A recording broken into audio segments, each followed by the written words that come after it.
Hello my dear friends, मैं अंकित शर्मा आज की वीडियो में आपका स्वागत करता हूं। सबसे पहले परम आदरणीय श्री गुरु जी श्री जितेंद्र जी का आशीर्वाद लेते हुए आज के कार्यक्रम को आगे बढ़ाते हैं। आज की जो हमारी टॉपिक है वो है हमारा इंटरप्रिटेशन ऑफ स्टैट्यूट्स। कहने का मतलब ये हमारा चैप्टर 2 है और इसके अंदर में हम बात करेंगे संविधियों के निर्वचन में आंतरिक व बाह्य सहयोगी। यहाँ पे 2022 और 2019 लिखा हुआ है, तो आश्चर्य में ना रहें।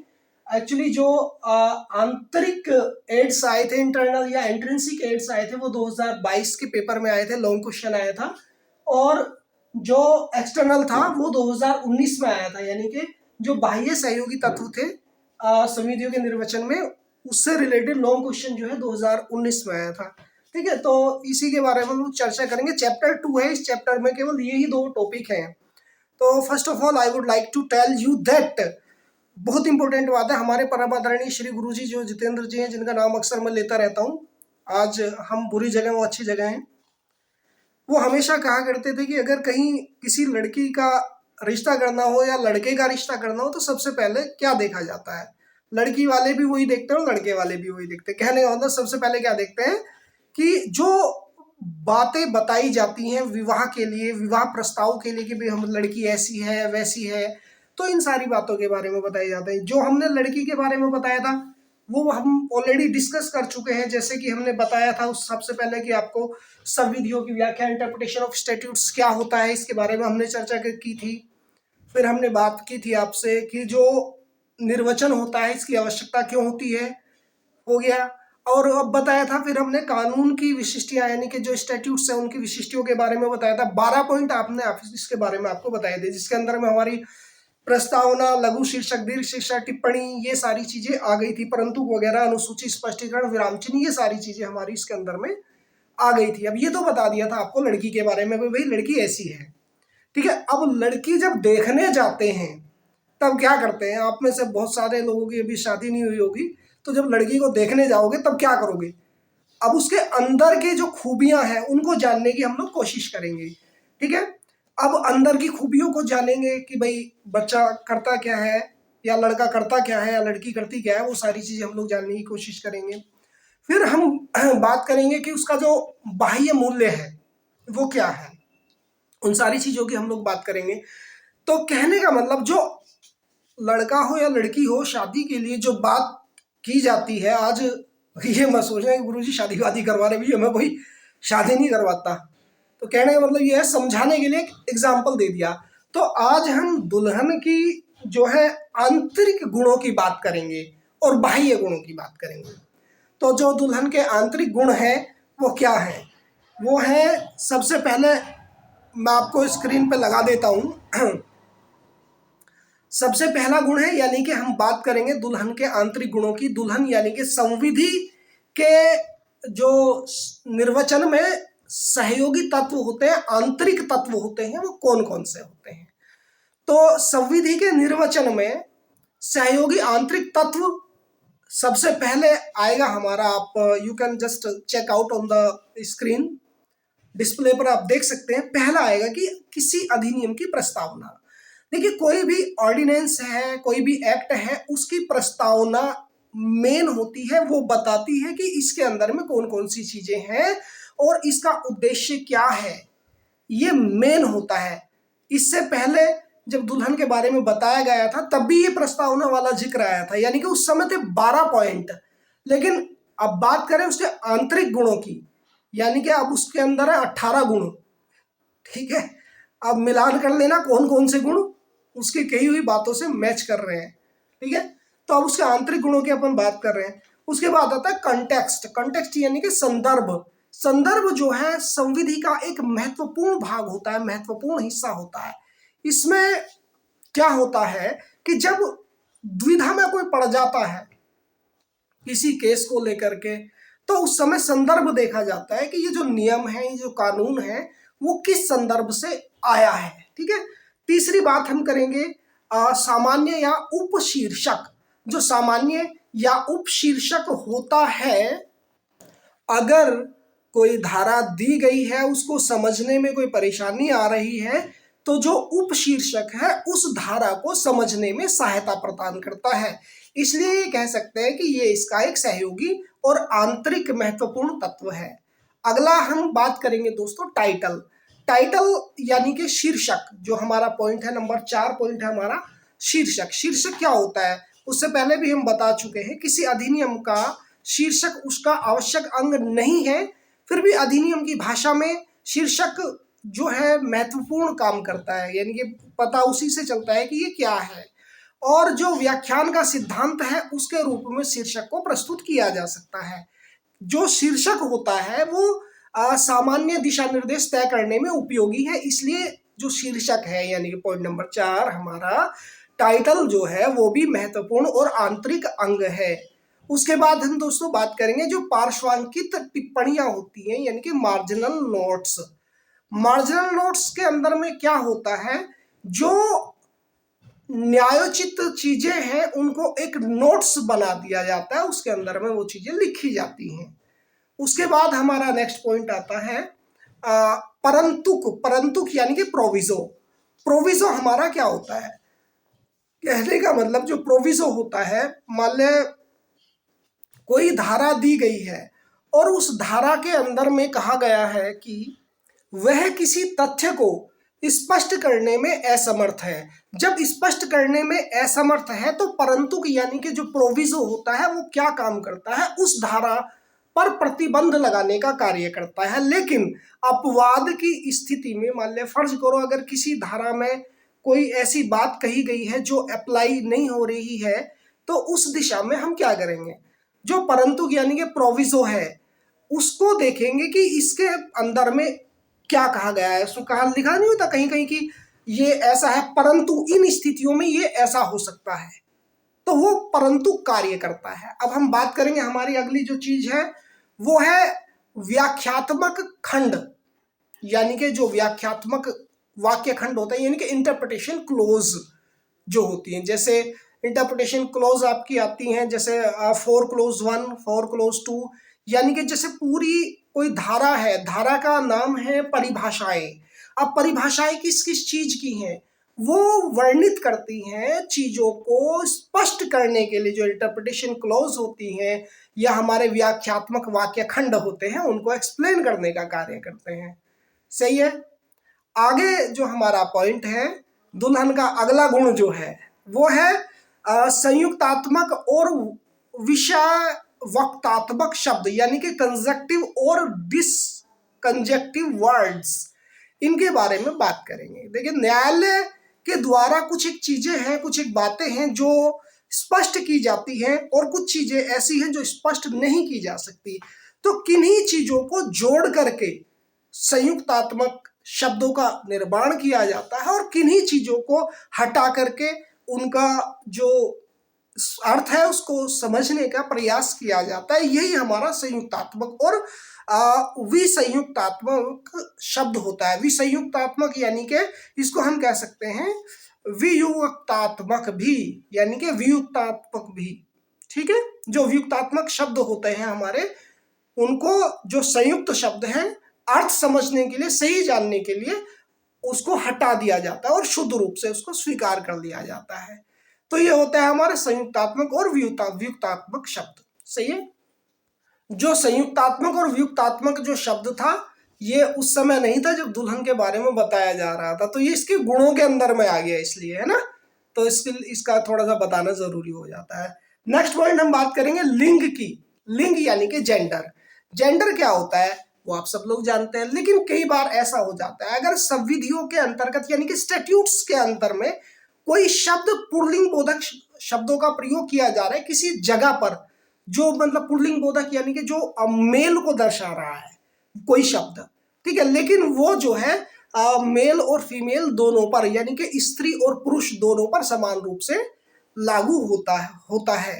मान ले अगर कोई बात कह दी कि मान ले किसी महिला की पवित्रता को नष्ट करने का प्रयास किया गया है, कमेंट मारा गया है, यानी कि उसको छेड़छाड़ कर दी या सिट्टी मार दी किसी को देख के, तो आईपीसी सेक्शन 509 तैयार है 7 साल के लिए और गैर जमानती अपराध तैयार हो जाता है। ये मैं ऐसे ही बता रहा हूँ समझाने के लिए। अब ये महिलाओं के लिए नहीं, पुरुषों के लिए भी ये अप्लाई होगा, ठीक है। अगर कोई महिला किसी पुरुष को किसी मामले में फंसाने का प्रयास करती है तो इसके अपवाद भी उसके अंदर में साथ में दिए गए हैं कि निरर्थक रूप से आपने ये कार्य किया है। सही है। अगला हमारा जो है विराम चिन्ह है। विराम चिन्ह हम ऑलरेडी बता चुके हैं, फिर भी एक बार थोड़ा सा बता देते हैं। जो विराम चिन्ह होता है, मान ले विराम चिन्ह का मतलब होता है कि जैसे कोई कोमा लगा दिया, फुल स्टॉप लगा दिया, ये विराम चिन्ह होते हैं जो अनर्थ को भी अर्थ प्रदान करने का कार्य करते हैं। अगर विराम चिन्ह ना लगाए जाए तो अर्थ का अनर्थ हो जाता है। ठीक है। जैसे गांव में एक किसान है, ठीक है, मर गया है कुत्ता। अगर यहां पर गांव में एक किसान है, मर गया है, पर विराम लगा दिया या फुल स्टॉप लगा दिया तो वो तो मर गया। अब वहां पर एक किसान है, किसान है के बाद में फुल स्टॉप लगाना है, मर गया है कुत्ता, वो अलग शब्द हो गया। तो ये चीजें विराम चिन्ह जो है बहुत महत्वपूर्ण है समझने के लिए। ठीक है। आगे हम बढ़ेंगे। हमारा नेक्स्ट जो चीज है वो है किसी अन्य अधिनियम में प्रयुक्त अभिव्यक्तियों का संदर्भ। इसमें इसका क्या होता है कि reference to expressions used in another act. अगर किसी अनोदर एक्ट में कोई एक्सप्रेशंस को यूज किया गया है तो उसको समझना। कहने का मतलब कुछ विशेष अवस्थाओं में एक संविधि में प्रयुक्त कोई भी अभियुक्त दूसरे अधिनियम का किसी संदिग्ध अभिव्यक्ति को स्पष्ट करने में सहायक होती है, किंतु इसमें सतर्कता जरूरी होती है। कहने का मतलब क्या है? तो इसमें जो कहने का तात्पर्य है, कहने का मतलब ये होता है कि अगर किसी व्यक्ति ने कोई बात कही तो उस बात को देखना कि ये बात कहां तक सत्य है और कहां तक इस बात का प्रचलन लागू है और ये कहां तक अपनाई जा सकती है। जब तक कि कोई निष्कर्ष ना पहुंच जाए उस अभिव्यक्ति को एक्सेप्ट नहीं किया जा सकता। तो इसका मतलब यही है कि अगर कोई अन्य अधिनियम है, उसमें कोई अभियुक्ति, कोई एक्सप्रेशंस, कोई बात कही जा रही है तो उसमें जो संदर्भ ग्रहण किया जा रहा है किसी अन्य अधिनियम का, उसमें साम्य बैठाने के लिए, साम्य बैठाने के बाद, निष्कर्ष पर पहुंचने के बाद ही उसको एक्सेप्ट किया जाएगा।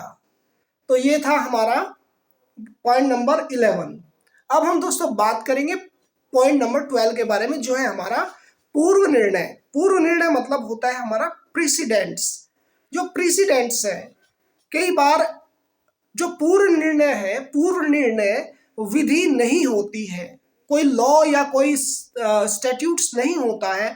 पूर्व जो निर्णय होते हैं, जो प्रेसिडेंट्स होते हैं, यानी कि पूर्व में किए गए जो जजमेंट्स होते हैं, वो केवल जब कभी संविधियां उपयुक्त भाषा में व्यक्त नहीं की जा सकती तब उन मामलों में उनको यूज किया जा सकता है, जो अगर ना मिले उस दिशा में।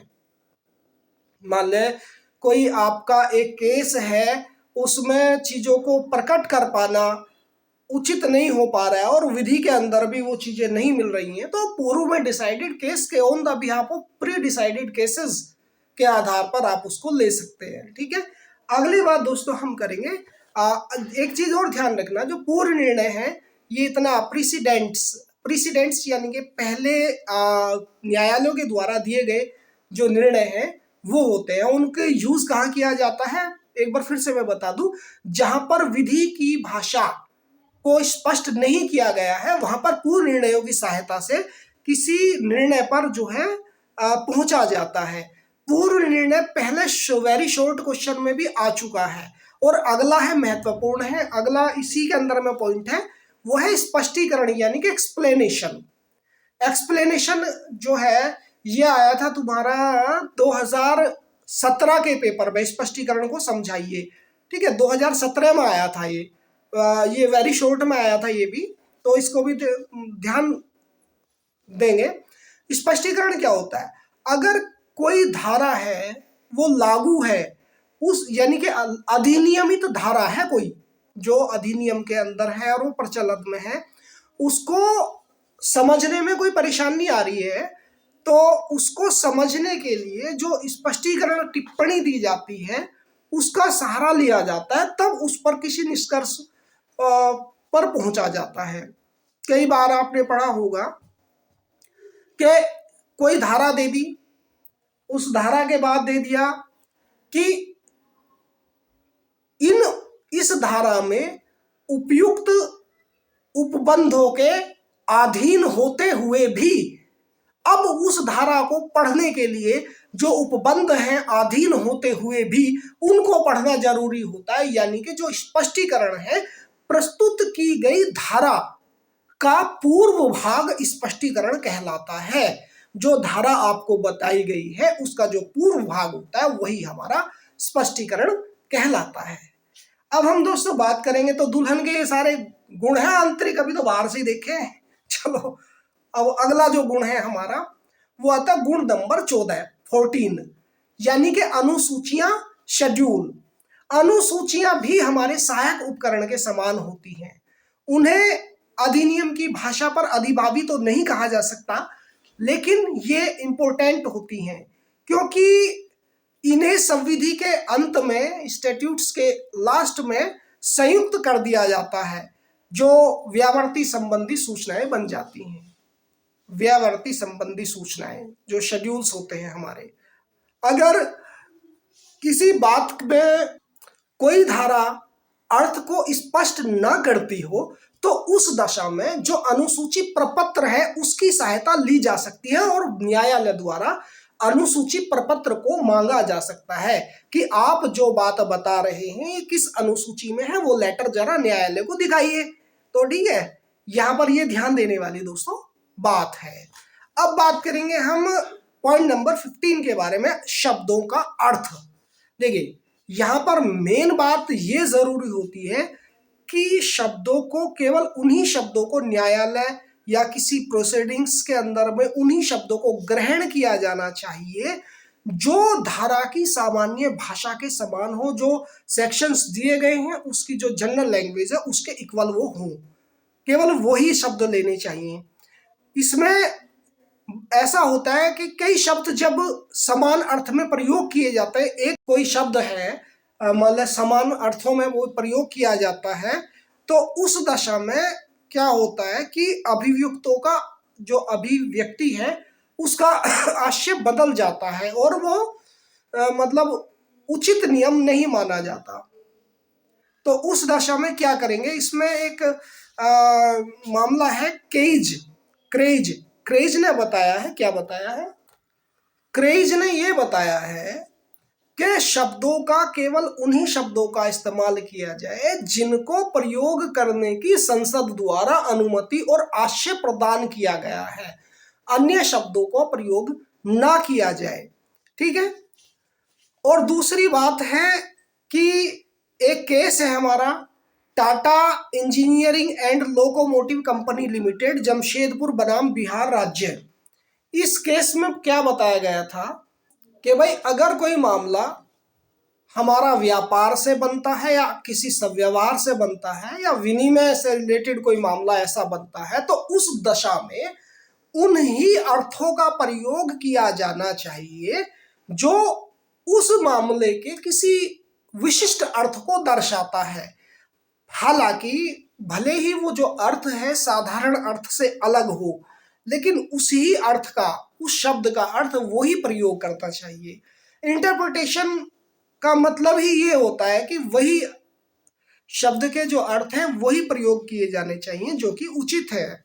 अब बात करते हैं दोस्तों हम खंडनात्मक जो हमारे वाक्य खंड होते हैं, यानी कि नॉन ऑब्स्टेंट क्लॉज, जो नॉन ऑब्स्टेंट क्लॉज होते हैं उसकी हम बात करेंगे। जब कोई धारा दी गई होती है और उस धारा में ये कहा जाता है कि इस धारा के उपखंडों के अधीन होते हुए यह धारा इन चीजों पर लागू होती है, तो कहने का मतलब जो धारा है वो खंडों में विभाजित होती है, यानी कि खंडनात्मक वाक्य खंड उसको कहा जाता है, जिसको अंग्रेजी में नॉन ऑब्स्टेंट क्लॉज भी कहते हैं। जैसे हमने पहले सब्सटेंटिव क्लॉज पढ़ी थी, सब्सटेंटिव क्लॉज का मतलब होता था हमारा कि धारा के अंदर में जो प्रयुक्त शब्द हैं, जो कठिन शब्द हैं, उनका निर्वचन, और जो खंडनात्मक वाक्य खंड है यानी कि नॉन ऑब्स्टेंट क्लॉज होती हैं उसके अंदर में क्या होता है, हम वो खंडों के रूप में विभाजित होता है। इसका मतलब जो ये है कि जो धारा प्रस्तुत की जा रही है उसके ये खंड भी हो सकते हैं, क्योंकि एक ही धारा विभिन्न मामलों में विभिन्न प्रकार से प्रयुक्त की जा सकती है। सही है। अब दोस्तों हम अगला बात करेंगे पॉइंट नंबर 7 कि संविधि को एक पूर्ण इकाई के रूप में पढ़ा जाना चाहिए, यानी कि statute to be read as a whole. कई बार शब्दों का उचित अर्थ ना मिलने पर किसी निष्कर्ष पर पहुंच जाना बहुत हार्ड हो जाता है, कठिन हो जाता है। तो उस दशा में क्या होता है कि किसी एक धारा का अर्थ निकालना संभव नहीं होता, या उसके किसी एक अंश को लोप कर दिया जाए, उसको छिपा दिया जाए। तो इसलिए पूरी धारा को एक साथ पढ़ा जाए और प्रत्येक भाग में साम्य अर्थ निर्धारित करने का प्रयास करना चाहिए। अगर तब भी नहीं मिलता, तब उस स्थिति में उसका पर्याप्त अर्थ नहीं मिलता, तब क्या करेंगे, उसके संदर्भ को ध्यान से पढ़ना चाहिए। अगर संदर्भ से नहीं मिलता तब प्रस्तावना को ध्यान से पढ़ना चाहिए। ठीक है, तो ये होता है जी हमारा संविधि को एक पूर्ण और इकाई के रूप में पढ़ा जाना। अब पॉइंट नंबर 18 और हमारा जो ये पॉइंट है 18, ये दुल्हन के आंतरिक गुणों का अंतिम गुण है। 18 है उपधारा की पूर्ण संविधि के भाग के रूप में व्याख्या की जानी चाहिए। अगर कोई उपधारा दी गई है और उसमें जो शब्द हैं उनको स्पष्ट अर्थ देने के लिए न्यायालय को 2 उपधाराएं जो दी गई हैं, जो सव्यवहार किए जा रहे हैं, जहां तक आवश्यक हो उनको पूर्ण रूप से उचित अर्थ प्रदान करने के लिए, नैसर्गिक न्याय के लिए पूर्ण रूप से पढ़ा जाना चाहिए। तो भैया ये थी दोस्तों हमारी जो बातें थी, ये रिलेटेड थी हमारी किससे, जो दुल्हन के जो आंतरिक गुण थे, यानी कि आंतरिक उपकरण, या हम कह सकते हैं कि संविधि के निर्वचन में आंतरिक सहयोगी तत्वों की हमने बात करी थी। अब हम बात करेंगे हमारे भाई ये जो दुल्हन है या दूल्हा है, जो लड़का लड़की है, उनमें से कोई आदमी कहाँ तक जो है बाहर के सामाजिक परिवेश में उसकी छवि कैसी है उसकी बात करेंगे। चलिए, तो इसकी बात करने के लिए सबसे पहले हम चलते हैं अपने टॉपिक की तरफ, निर्वचन के बाह्य सहयोगी।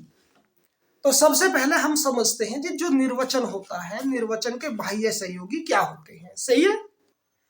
निर्वचन का जो बाह्य सहयोगी होता है उसका मतलब ये होता है कि जब न्यायालय के द्वारा संविधि का निर्वचन किए जाने पर शब्दों को सही अर्थ समझने में आने वाली जो कॉम्प्लिकेशंस होती हैं, जटिलताएं होती हैं, कठिनाइयां होती हैं, उनको दूर करने के लिए कुछ बाहरी सामग्री होती है जिनका इस्तेमाल किया जाता है। जैसे शब्दकोश होता है, पाठ्य पुस्तकें होती हैं, या कानून का जो विधिक इतिहास होता है, इनका सहारा लिया जाता है।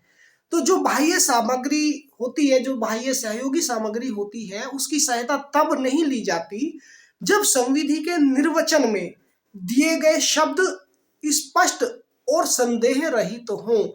कहने का मतलब इसकी जो सहायता ली जाएगी केवल तब ही ली जाएगी जब शब्दों को समझना, उसके अर्थों को समझना कठिन हो जाता है, कॉम्प्लिकेशंस आ जाती हैं।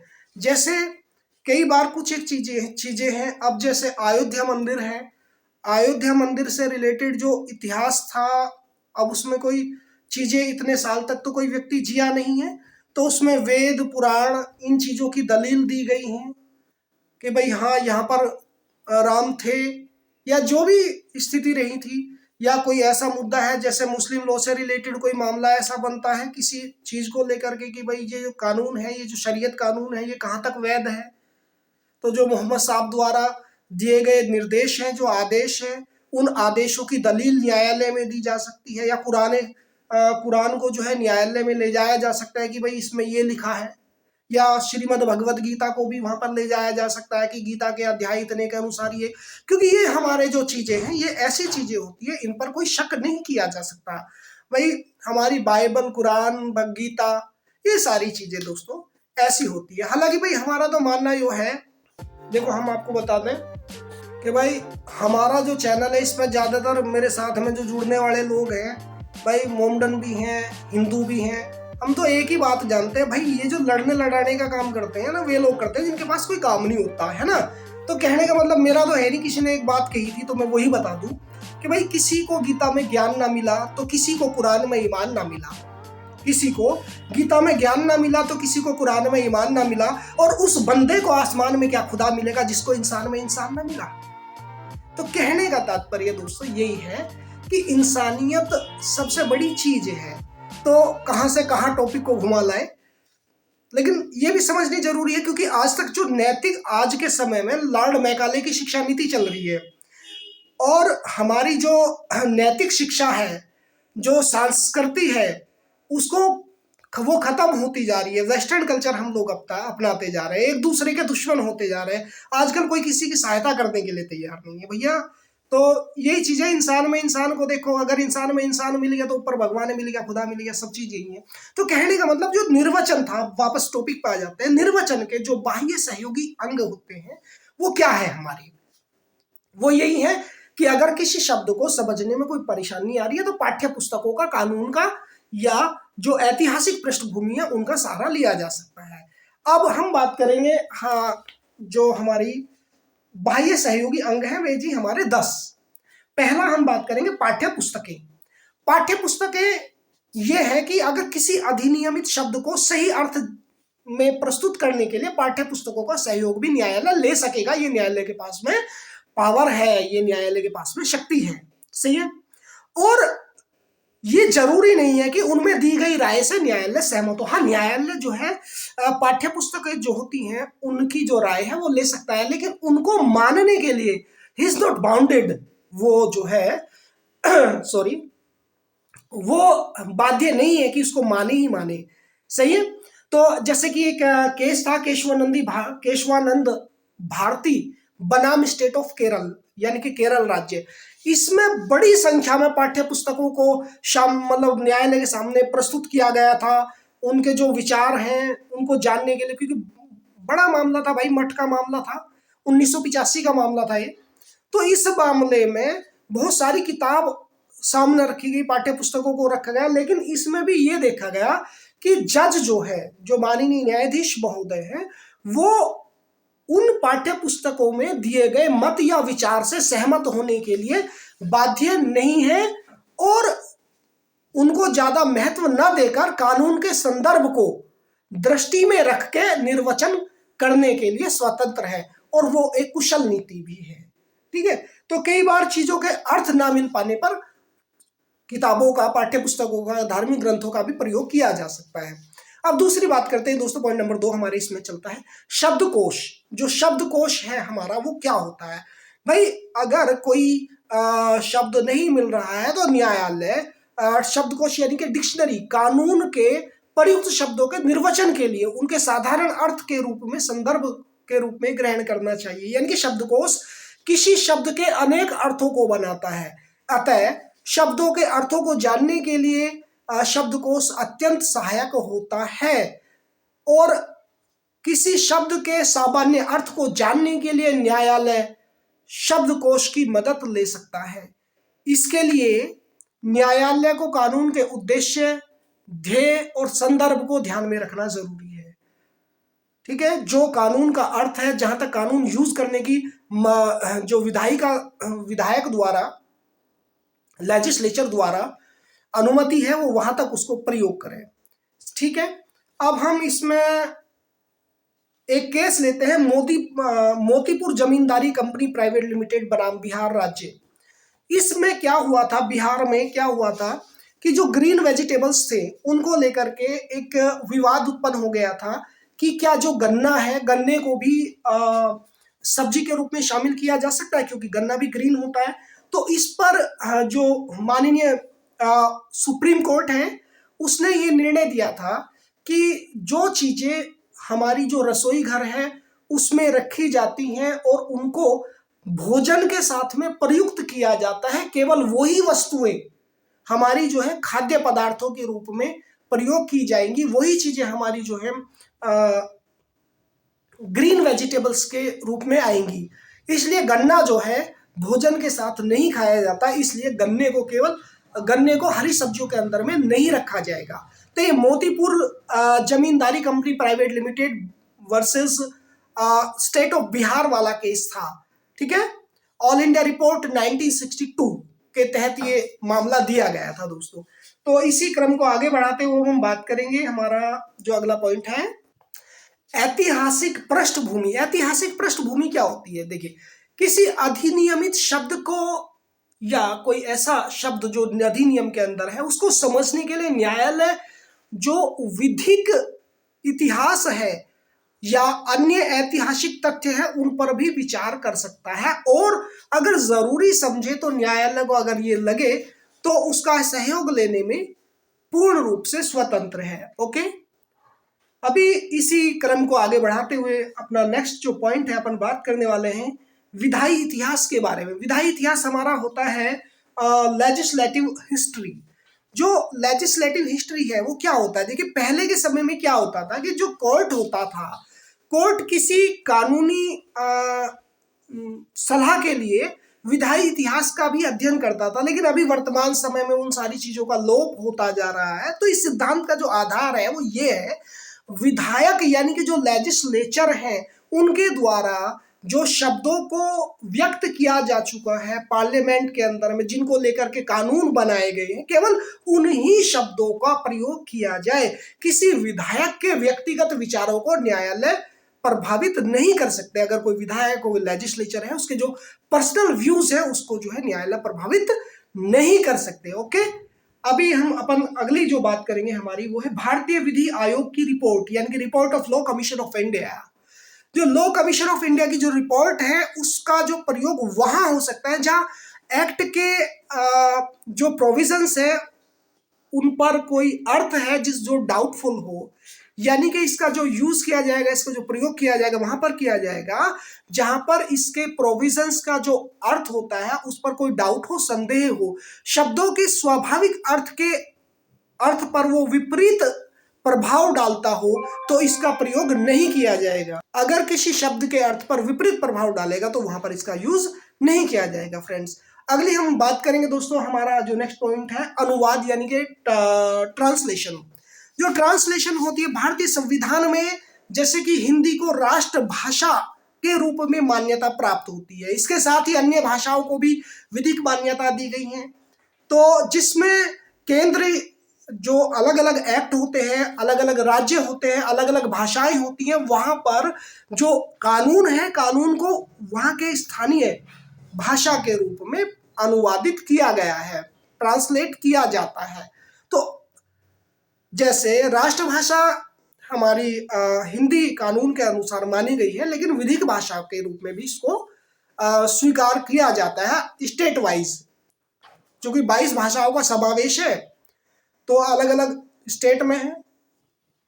अब बात करते हैं दोस्तों, हमारा अगला जो पॉइंट है विदेशी निर्णय, यानी कि जो फॉरेन जजमेंट्स होते हैं। देखिए, जो फॉरेन जजमेंट्स होते हैं, भारत के जो कोर्ट है वो इस दृष्टिकोण के रहे हैं कि जब तक विदेशी निर्णय के कारण अवयस्क के हितों पर प्रतिकूल प्रभाव न डाले तब तक विदेशी निर्णय स्वीकार, अगर वो कोई माइनर है उसके जो हित है उस पर प्रतिकूल प्रभाव डाल रहे हैं तो वो एक्सेप्ट नहीं किए जाएंगे, और यानी कि वो जो फेयर जस्टिस है उसके प्रिंसिपल के अगेंस्ट अगर वो काम करते हैं तो will not be accepted foreign judgments. Foreign judgments केवल वहीं पर एक्सेप्ट किए जाएंगे जहां पर वो अनुकूल प्रभाव डालते हो, चाहे वो कोई भी मामला हो, यानी कि यहाँ पर वो भारतीय जो कानून है उसकी गरिमा का ध्यान रखते हैं, उसको भंग ना करते हो, और सभी के हितों का यानी कि फेयर जस्टिस, नैसर्गिक न्याय की जो भावना है वो उसके अंदर में समाहित करते हो। ठीक है, तो यहाँ पर जो है फॉरेन जजमेंट्स को एक्सेप्ट किया जाता है। दोस्तों, अब हमारा जो बात करते हैं दुल्हन का जो अगला रूप है, बाह्य रूप है, जो सोशल रूप है, वो होता है हमारा पूर्व निर्णय यानी कि प्रेसिडेंट। प्रेसिडेंट यानी कि जो पूर्व निर्णय होते हैं, ये मैंने आंतरिक गुणों में भी बताया था, अभी मैं इसको बाह्य गुणों में भी बता रहा हूं। तो जो पूर्व निर्णय होते हैं वो महत्वपूर्ण होते हैं। पूर्व निर्णय का मतलब किसी कानून को बनाना नहीं होता, जबकि पूर्व निर्णय का मतलब होता है कि अगर कोई इंटरप्रिटेशन है उसको सही रूप में इंटरप्रेट करने के लिए, कोई निर्वचन को सही रूप में लाने के लिए अगर वहां पर विधि के अंदर में कोई प्रोविजंस नहीं है, तब हम पूर्ण निर्णय जो प्रीडिसेंड जो केसेस हैं उनको यूज कर सकते हैं। ठीक है, देन अपन बात करेंगे प्रशासकीय हस्तांतरण लेखन व वाणिज्यिक प्रथा। देखिए, जो प्रशासकीय हस्तांतरण होता है यानी कि administrative convincing and commercial customs के बारे में हम बात कर रहे हैं। इसको हालांकि निर्वचन के रूप में यानी कि जो कहते हैं इंटरप्रिटेशन के रूप में इसको सहयोगी नहीं माना गया, लेकिन कभी कभी न्यायालय इनकी सहायता ले सकता है। ये इंपॉर्टेंट नहीं माना गया है, लेकिन कभी कभी इसकी सहायता ली जा सकती है। देन दोस्तों हम बात करेंगे पॉइंट नंबर 8-9, पॉइंट नंबर 10 के बारे में हम लोग बात करेंगे। अदर एक्सटर्नल एड्स, जो हमारे अन्य बाह्य सहयोगी तत्व होते हैं वो होते हैं, इसको मैं बता देता हूं। जो कोई संविधि है, किसी संविधि के निर्वचन में न्यायालय कानून के सामाजिक उत्तरदायित्व, बाजार की अर्थव्यवस्था, जनतंत्रात्मक भावना, अधिनियम के सामान्य प्रयोजन की प्रगति, इन सब के लिए सहयोगी तत्वों की सहायता ले सकते हैं। सो माय डियर फ्रेंड्स, अभी हमने चैप्टर नंबर 2 को कंप्लीट किया है। तो चैप्टर नंबर 2 में हमने पढ़ा था संविधियों के निर्वचन में आंतरिक जो चीजें हैं, तत्व हैं, और बाह्य जो सहयोगी तत्व हैं, उन सब के बारे में हमने पढ़ा। ये वेरी इंपॉर्टेंट है, इसके अंदर में से वेरी शॉर्ट क्वेश्चंस भी आपके बन जाएंगे। आई होप आप सेटिस्फाइड होंगे विद द लेक्चर, और ऐसे ही नेक्स्ट लेक्चर के लिए हम लोग मिलते हैं। आप हमें कमेंट करके बताइए भैया कैसा लगा, कैसा मामला चल रहा है। ठीक है, तो इसी के साथ मैं अंकित शर्मा विदा लेता हूं। आज के इस लेक्चर में मिलता है फिर कभी। नमस्कार।